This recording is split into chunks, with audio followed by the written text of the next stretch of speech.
suis Nicolas Normando, gestionnaire de portefeuille en revenu fixe chez Fiera Capital. Et aujourd'hui, je vais vous faire une mise à jour sur le fonds d'action privilégié BNI géré par Fiera Capital. Le marché des actions privilégiées très bien fait dans le troisième trimestre, en hausse de 1,5 %. Les actions privilégiées fixes flottantes ont encore une fois surperformé avec une performance de 1,8 %. Je vous dirais les raisons principales de la bonne performance, qui à date c'est le meilleur trimestre cette année, c'est que la Banque du Canada a haussé ses taux en juillet, mais a aussi annoncé qu'il pourrait continuer cette stratégie-là de hausse de taux. Disons au mois d'octobre prochain pourrait être la prochaine fois qu'il hausse les taux.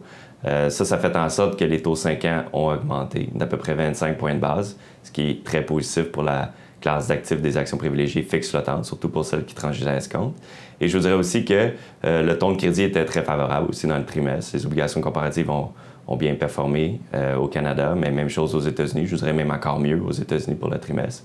La performance aurait pu être encore meilleure, mais il y a eu un peu de nouvelles émissions, surtout bancaires. Les banques, c'est une pondération importante, donc ça a mis un peu de pression sur les banques. Et je vous dirais aussi que les flows ont été un peu plus mixtes dans le trimestre, donc on a vu certains vendeurs prendre des profits.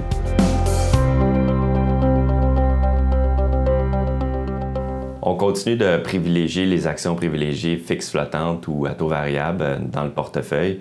Je vous dirais même qu'on privilégie celles qui transigent à escompte. Pour nous, escompte, c'est une action qui transige en bas de 24 $. On en a plus que la moitié du portefeuille est investi dans ces actions privilégiées-là. C'est plus que dans l'univers. Dans l'univers, il y en a environ 40 %, donc on en a 10 % de plus. On en a même plus que pour un mandat qui est uniquement fixe flottant, qui, eux, en ont environ 45 %.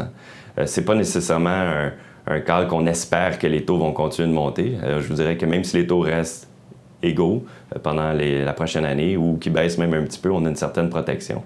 Ce qui a changé, par exemple, un petit peu dans notre positionnement qu'on fait cette année, c'est qu'on ne focus pas nécessairement sur celles qui transigent avec le plus gros escompte, donc avec le plus petit reset, mais plus vers celles qui, disons, dans un moyen reset dans les alentours de 250 à 350, qui transigent à escompte, qui vont avoir un reset, disons, d'ici 2 ans. C'est vraiment celle qu'on privilégie dans le moment.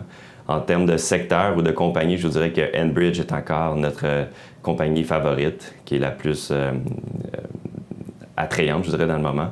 Mais on aime aussi des compagnies comme BCE, surtout la plus vieille structure. Des compagnies comme Brookfield Renewable aussi, qui sont encore super bien évaluées.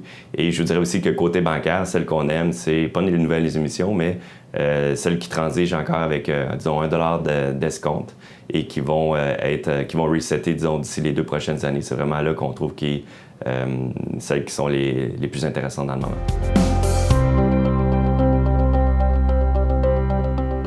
On s'attend à une bonne performance du marché des actions privilégiées au cours de la prochaine année.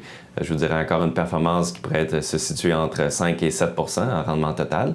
On s'attend à ce que la croissance, autant au Canada qu'aux États-Unis, demeure l'année prochaine en haut du potentiel. Donc aussi avec l'inflation qui aussi, on s'attend à ce qu'elle soit encore dans les alentours de 2 %, donc un petit peu en haut de leur target.